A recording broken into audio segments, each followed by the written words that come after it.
So I'd like to thank all of you for coming and supporting Pesa both today and throughout 1998. I originally auditioned for the entertainment today, but I failed in my bid to be part of the act. So as a consolation prize, they let me do a little 2-minute session at the beginning, and my 2 minutes is nearly up. So without further ado, I'd like to pass over to our Master of Flair and our Master of Entertainment, Mr. Dick Cooper.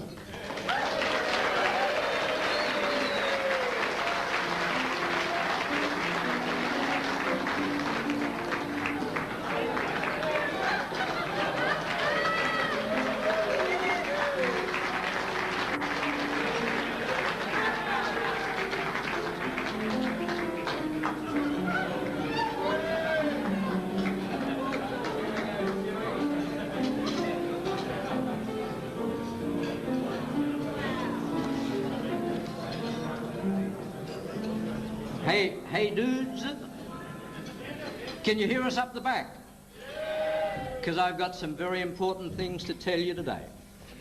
See, I'm wired up to the building. Would you now flick on my hat lights, please?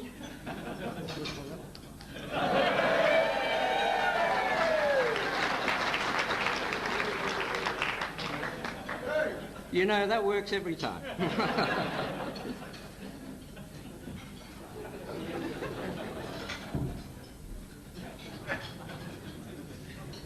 That's the...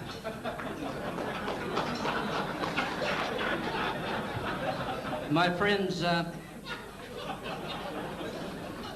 I'll give you a little bit of a read. That's the technical themes for today.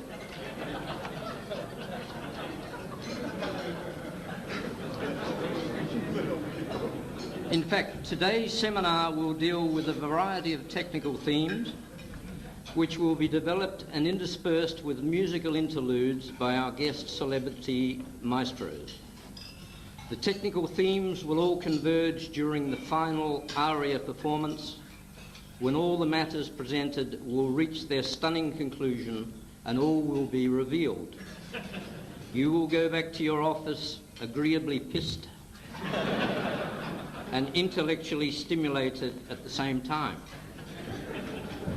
In the meantime, the technical chapters will be presented to you in an impromptu, informal way. Please feel free to ask questions, to interject, and to generally participate in the discussion material. We're being filmed today by Channel 9, so don't ask any dumbass questions.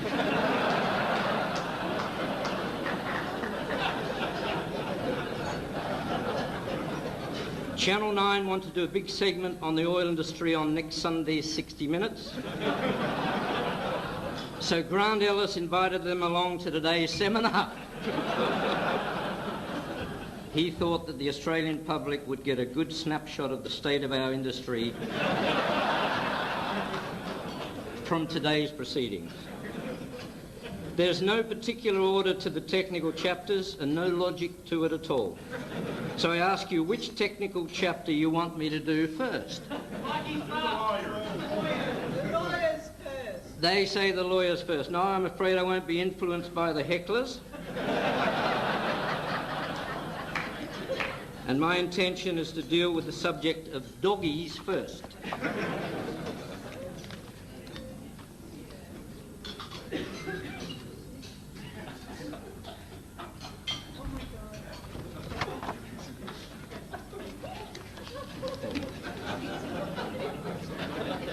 But before I do, I must alert you and prepare you for an obligatory pee break halfway through these proceedings.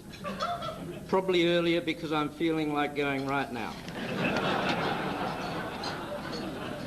John Law and I have been propping up the bar since 10 this morning and I'm awash in Guinness. And incidentally, we've got a house rule about mobile phones. If they ring, we stomp on them.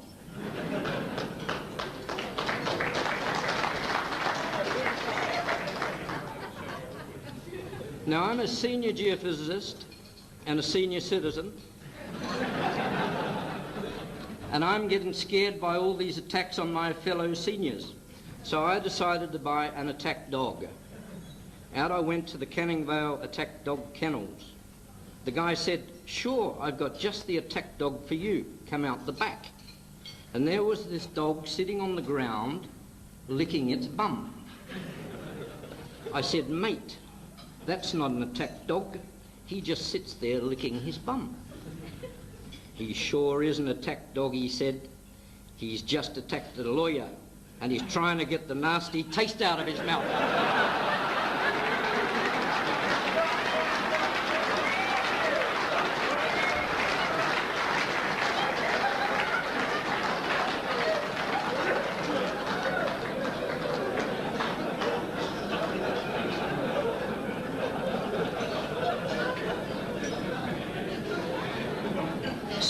Steady down, dudes. Now, we've all had a stunningly enjoyable Pesa Christmas show at the Perth Zoo recently.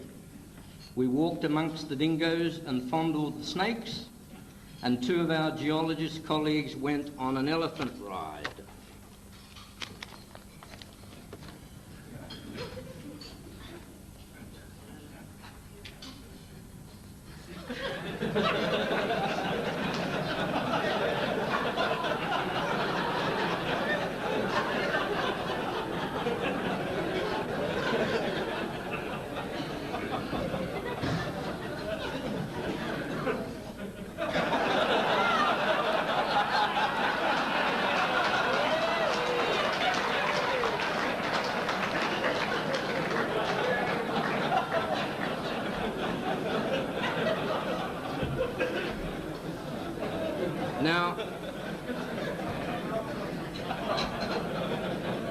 Now, Earl, the geophysicist, was actually resting between jobs. That is, he was out of work. So he got himself hired at the Perth Zoo as a general handyman and cage cleaner. As luck would have it, the following amazing adventure happened to him. The Perth Zoo had acquired a very rare species of gorilla. Within a few weeks, the gorilla, a female, became very horny and difficult to handle. Upon examination, the zoo veterinarian determined the problem: she was on heat. What to do? There was no male of the species available. While reflecting on their problem, the zoo administrators noticed Earl, the geophysicist. So the zoo administrators thought they may have a solution. Perhaps they could entice Earl to satisfy the female gorilla, so he was approached with a proposition. Would he be willing to service the gorilla for $500? Earl replied that he might be interested, but he would have to think the matter over. The following day, Earl announced that he would accept their offer, but only under 3 conditions. First, he said, "I don't want to have to kiss her."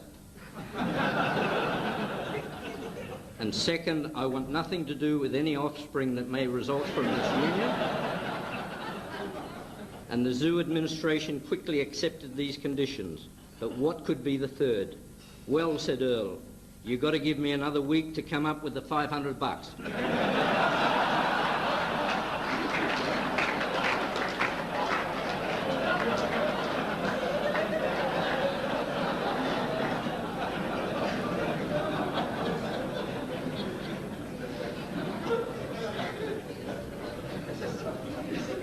Our guest celebrity maestros for today are Daniel Ispas on violin and Natalia Barabanova on piano.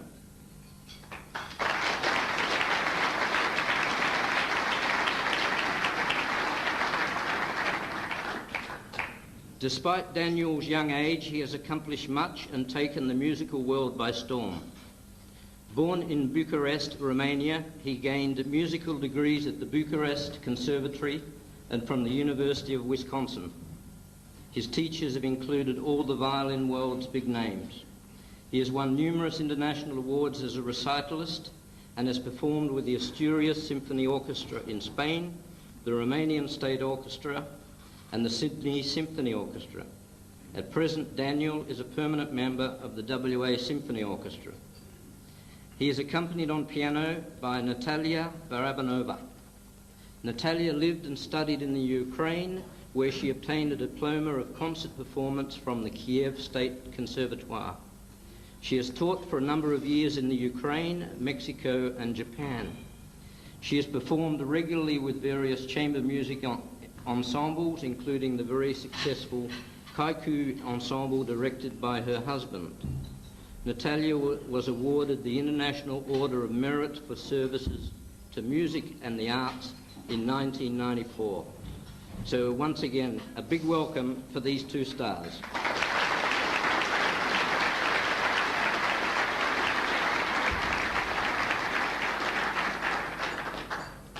And I ask our waiting staff to stand back and enjoy this piece too, and not to attend to the tables just during this particular piece.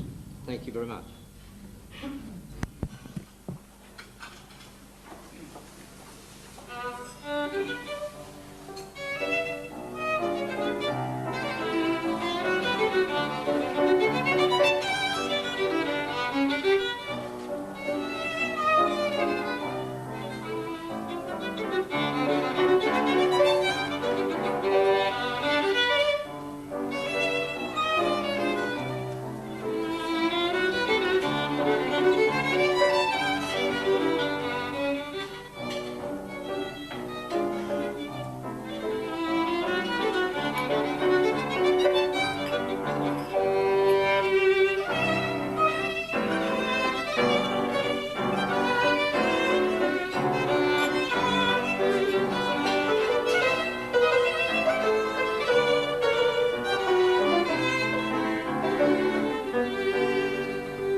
Hey guys, that was great stuff. That was by Fritz Kreisler called Beautiful Rosemary.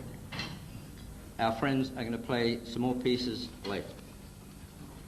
Our next very special group are called the Pesa Supremes our own Pesa Supremes,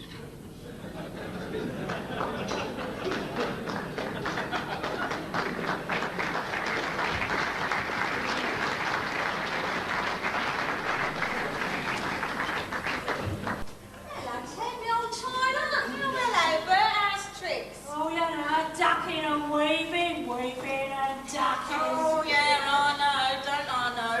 I know. Here, where are you off to then? Well, down there, East Cap, down the Old Kent Road. Oh, yeah. Was that a number 27 I saw go by? Yeah. Where are you off to then? Down the next edge. Oh, you know, I haven't been down there. Oh, must be since. Since yesterday. Best pint in town, mate. Oh. And those washing pairs.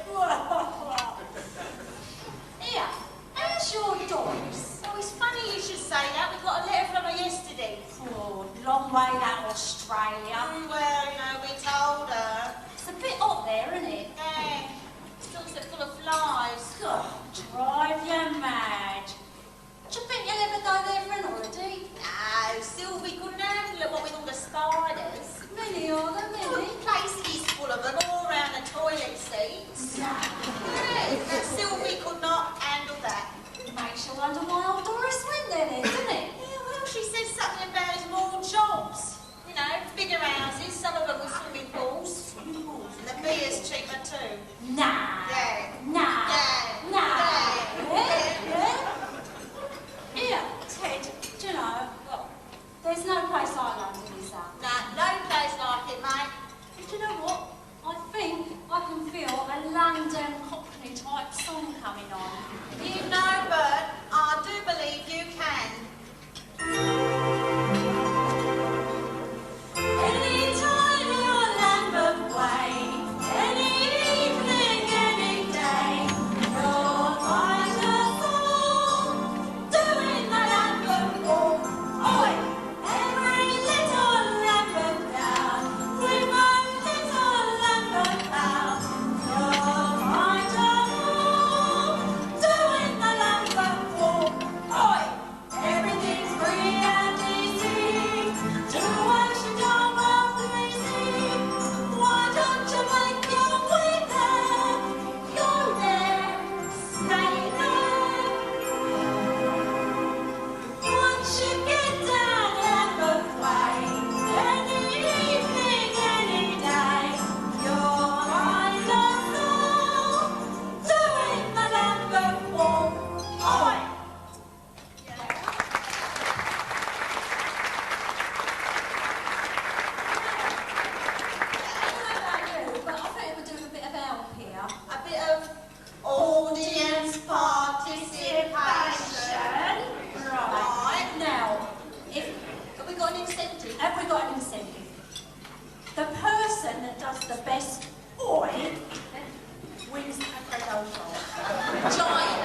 dudes, that was really good. That was the Pesa Supremes, and our two vocalists were Mary Vidovich and Pauline O'Donoghue Allen.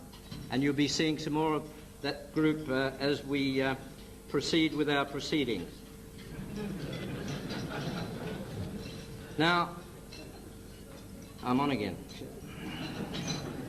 Mr. Carmody, the tax commissioner, has pronounced to me that we must show a few seismic sections at this seminar in order to enjoy a tax deduction on our meal ticket.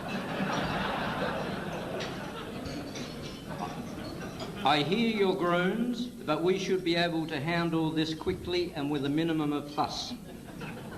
I've searched my archives and found some really good historical stuff.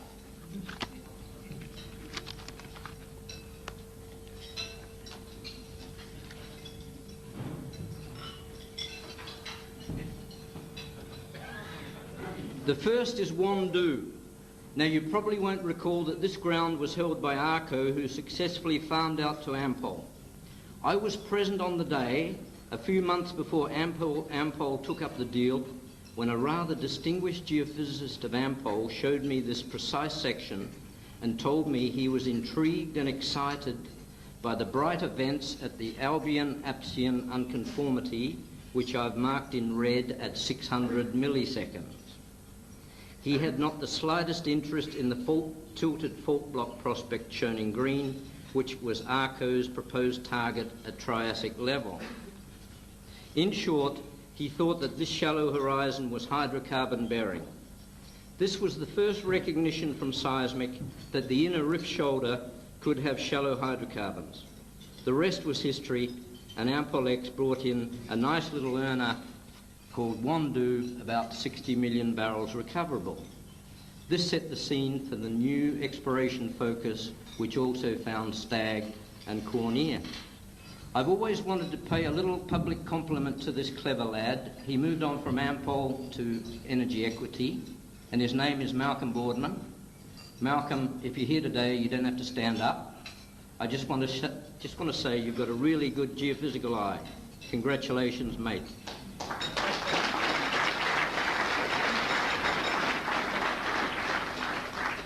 It's not often one is present at the birth of an oil field, but I was on that day. Now, as you know, Dick Oil is a leading oil explorer and has managed to bid heavily on blocks in the Balkan sub-basin in the expectation that when it comes to spending time, we will have access to some funds from somewhere. It's the Kalgoorlie principle of get the ground first and work out where the funds will come from later. The Australian resource industry is built on the principle, and Australia has done well with it, and a lot of well-heeled individuals live in fancy houses on Sydney Harbour having applied the principle.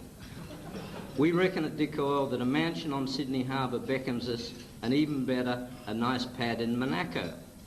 And we'll get there too with the oil field in the making on this section.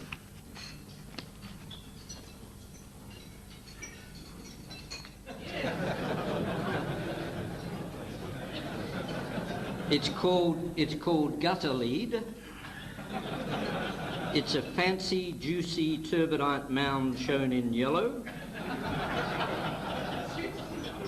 with flat spot hydrocarbon indicators shown in green. We reckon it's 100 million barrels recoverable, and we're on the farm out trail.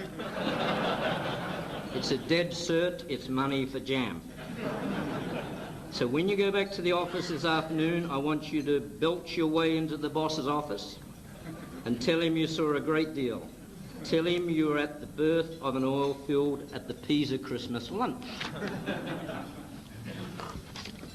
The third section I want to show you is interesting in the extreme. It's another Dick Oil block in the Arafura Sea. I just can't work out the geology. I asked my friend Peter Barber, and he said possibly it's the first example ever of a pseudo-transpressional tectonic regime. I put to him that maybe the problem was that it had been recorded in one-way time, but he wasn't sure about that. Actually, Warwick Greville reprocessed the section for us and was quite happy with the technical result.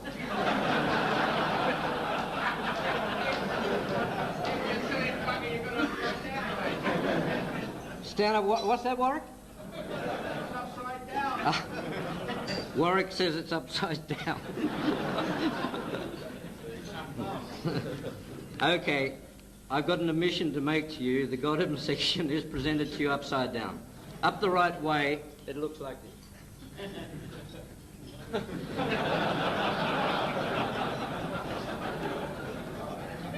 I've been interpreting sections upside down for 30 years, and my exploration managers wouldn't know the difference.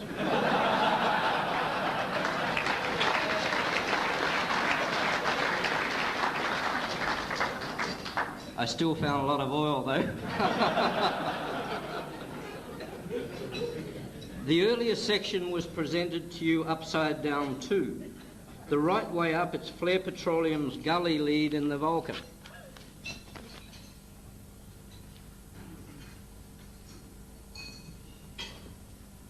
The Wandoo section was presented to you the right way up, but upside down it looks like this.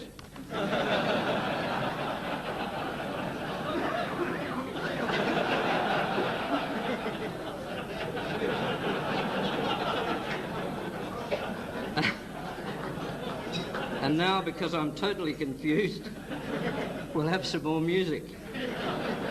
And on the program, after the little seismic interlude, is Mark Stevens of the WA Geological Survey, who performed for us 2 years ago with Noel Coward's Mad Dogs and Englishmen, is now going to do for us the Hippopotamus Song.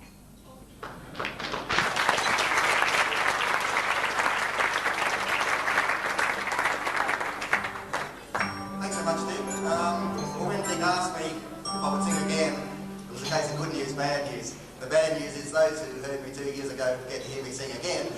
The good news is, just as earlier, there's going to be some audience participation, we hope, but unlike them, I forgot to bring along any incentive like a Freddo frog. So some of you might say, well, what about the lyrics? Let's have a yeah, but you'll get the general gist. So I'll do 3 verses, and then I'd like you all come in on the last chorus. Okay.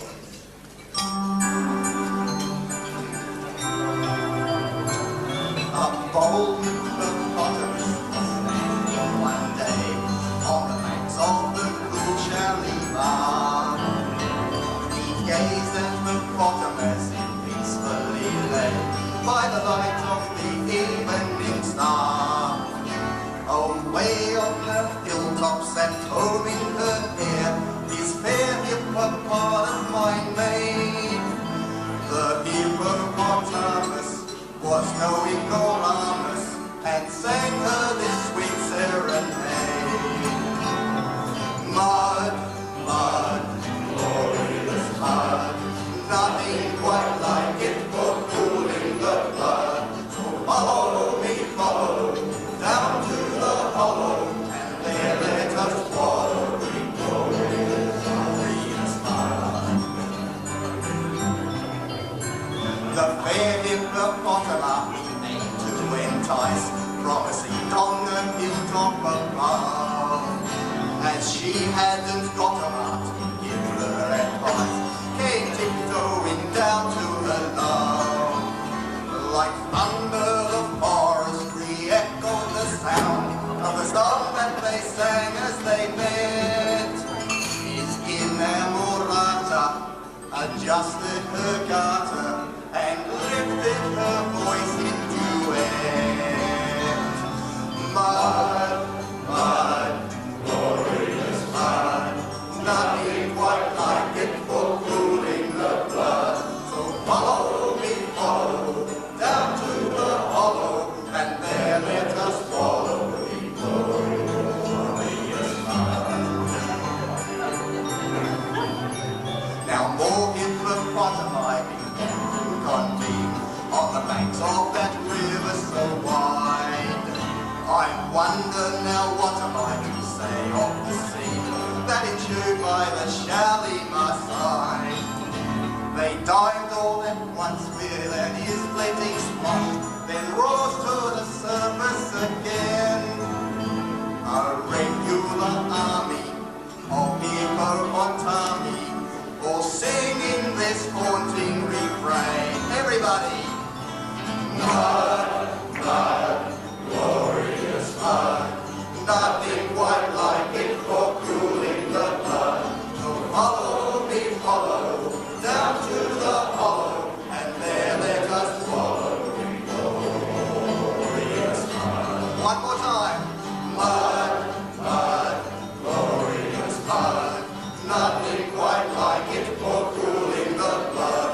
So follow me, follow, down to the hollow, and there let us wallow in glorious mud.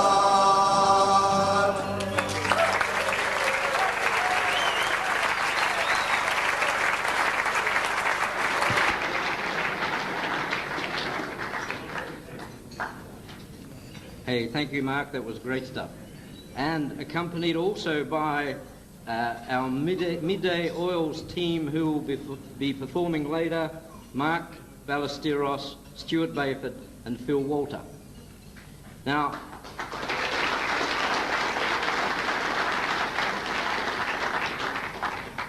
okay, we got a little segment here now about bikies. Now, bikies are in the news at the moment, and a policeman friend of mine has provided me with the following elegant little story. It was after closing time at the country pub, and the local cop noticed two motorbikes still parked out front. He walked around the back of the hotel and found the two bikies, one with his pants down and the other with his finger up his friend's bum. "Hello, hello, hello," said the cop. "What's going on?" "My mate's had too much to drink. I'm trying to make him sick." "Well, you don't put your finger in there, you put it down his throat," said the cop. "Yeah, I'm just about to."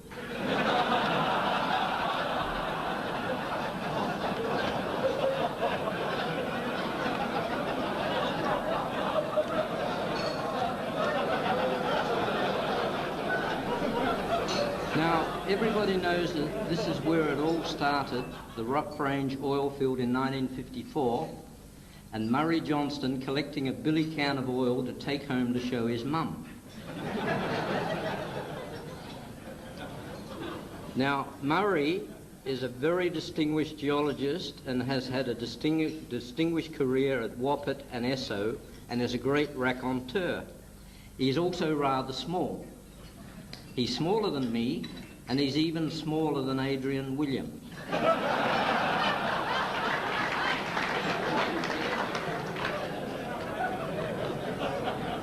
Well, Adrian, you did want to be written into the script. He allowed me to tell this particular true story in his presence fairly recently, and to his credit, he enjoyed it, or said he enjoyed it. The story concerns a very little person with a lisp.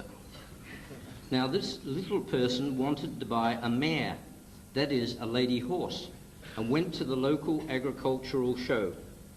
He wanders around it until he comes across a beautiful mare inside a small enclosure with a farmer standing at the gate.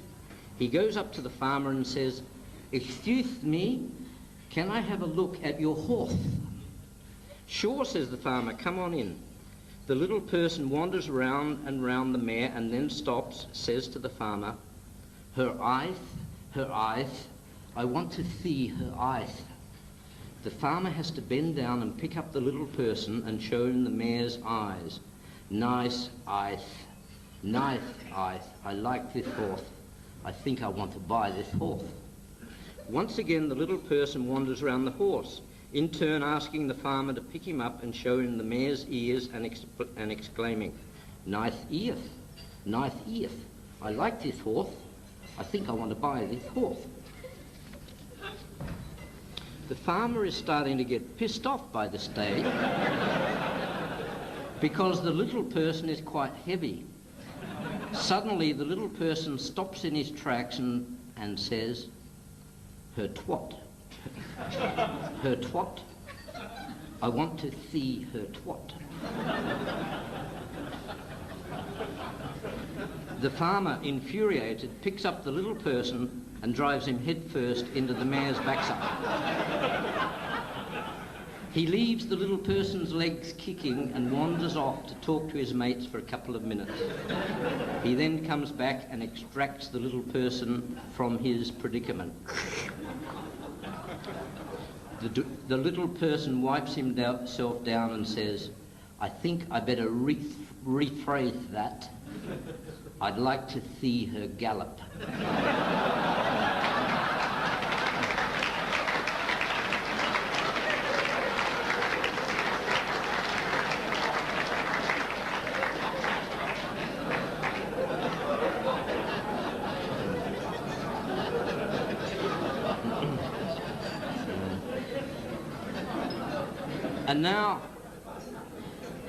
And now a person who does it much better than me.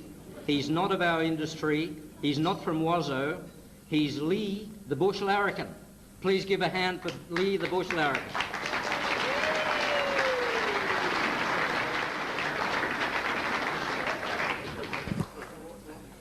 Thanks very, very much. Wish you all a Merry Christmas to start with. It's very random. Did anybody wish anyone a Merry Christmas today? Actually, I'll be spending most of my Christmas up on the goldfields. I've got a trip to do up there. And somebody did say to me, "Are you going to fly up to Kalgoorlie?" No bloody way. I don't like aeroplanes. I'm going to drive. It's just one of those things. I have a bit of a phobia about flying. I always feel that it's rather bad luck when you get to an airport and they refer to the building as a terminal before you even get in there. And then, you know, you're on board the plane and those ridiculous instructions that you get. I believe now they've actually got a gadget that tells the pilot if he's going to crash into a mountain. Shit, he can't see the mountain. What the bloody hell's he doing up there in the first place? Sort of the instructions that you're given sitting in the aircraft. You're flying at 30,000 feet at 900 kilometres an hour and the pilot announces you're going to crash. Tighten your seatbelt, lean forward and place your head between your legs. If I'm going to die in 10 seconds, there's no way I'm placing my head between my own bloody legs. What the hell's an air hosting? That'll be very nice when we make it as a birthday with a smile on our face. To me, flying is a sort of near-death experience. That's how I find it. And in actual fact, I did have a near-death experience just a while back. I've got a 15-year-old son, and that's a near-death experience in itself. But I was talking to going down to what's it called now, the water ski world. That's right, down there in Spearwood. And they've got a wonderful gadget down there called a slingshot. And it's like a reverse bungee jump. And they actually sit you in this thing and they belt you up 5 stories high and the whole thing takes about 5 seconds and I was silly enough to get in this bloody thing. And about halfway up, the whole world went white and I could see a light at the end of a tunnel. And I thought, that's it, I'm finding out the ultimate truth. And then when we hit the top of it, we started coming down again and realised my shirt had come up over my head. Thank God for that. That was a bit of a relief. But, you know, it sort of made me rethink my views on religion. And I always sort of think of the Jewish people. I always feel they got the short end of the stick. They went and chopped another half an inch off just to make bloody sure of it. But I can just see all these oil people here. I can see Moses standing there saying, "Tell me if I've got this right, Lord. The Arabs get all the oil and we get to chop the ends of our what?" So, I never quite been able to make up my mind about religion, so I thought I would do a bit of poetry on it and work it out. I'm trying to remember the damn thing myself now. Whatever those makes where you're absolutely blank. It's called To Heaven on Hire Purchase.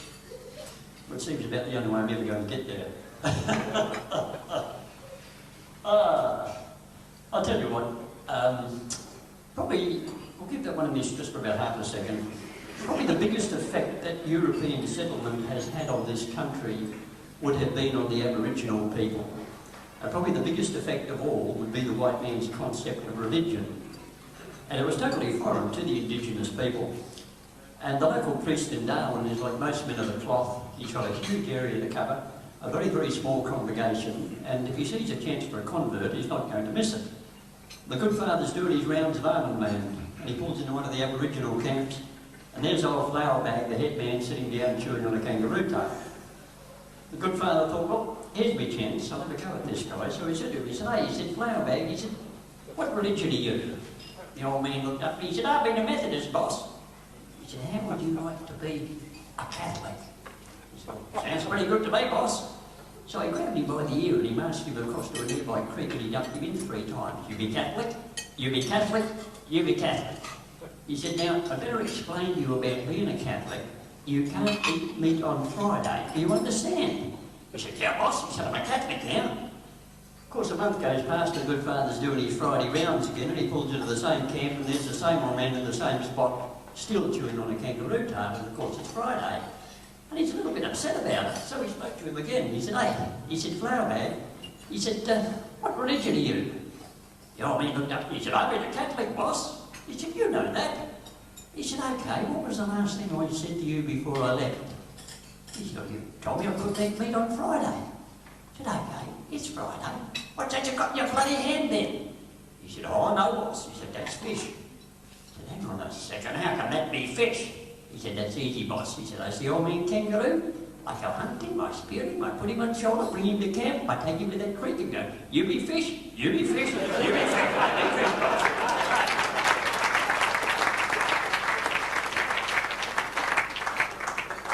Sunday mornings I like to sleep in, as most people do that I know. 6 out of 7 I'm up at the dawn, 12 hours later I'm still on the go. Well, I'm dreaming of 5-year-old kidman, and perhaps 1 or 2 more. And just when I think my luck's coming good, there's a thunderous knock on the door. Well, as sure as hell it can't be Nicole, unless she's wearing a tie and a suit, carrying a Bible under her arm and riding a cycle to boot. God strike me pink, it's the Mormons. They've come to save me again. I've been saved by Jehovah's 3 times this week. I've had no time for sinning since then. They try to convince me the world's going to end and I just get saved right away. And they promised me a spot with Big G for only a tenth of me pay. Well, I'm not really into theology, but it seems rather strange to me that the devil will take me without a cent, but for heaven I must use HP.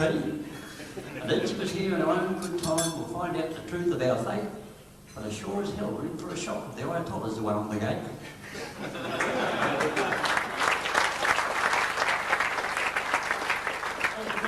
Rich, poor, otherwise, is something that we all have to put up with, and that's cockroaches. Doesn't matter who they are, I bet there's cockroaches got in this place somewhere. Cockroaches. I loathe the bloody things. You know those big brown buggers, the ones with flaming wings? Well, it came to a head the other night, I'm busted to use the loo. And there's one doing breaststroke round the bowl. So what's a man to do? I've got to use that toilet, so I hit him with full flush. Trousers down around my knees, I landed with a rush. Lost in momentary contemplation on a higher astral plane when I look into the watery depth, the bugger's back again. This time he's doing a Kieran Perkins. He's freestyling back and forth. Clever little mongrels, these roaches. This one's done a scuba course. Time to call the professionals, but the budget's rather lean. But there on the shelf is the next best thing, the man with a can of Mortine. Not your ordinary pyrethrin-based spray, this is the genuine stuff, the heavy artillery, straight from the distillery. 1 week was usually enough. So there I am in my deep container suit, gas mask on arm to the teeth, as I spray every corner, each crack in each crevice, each cupboard above and beneath. Well, I tell you, mate, this stuff is good, if I say with a bit of pride. The rats and the roaches have all moved camps, the neighbours on either side. The missus has gone and taken the kids, moved their mums for a spell. She says you'd rather put up with the roaches than live with the terrible smell. Well, I knew this stuff was good as I contemplate single life. I'd have used it 20 years ago if I'd known how to work on the wife.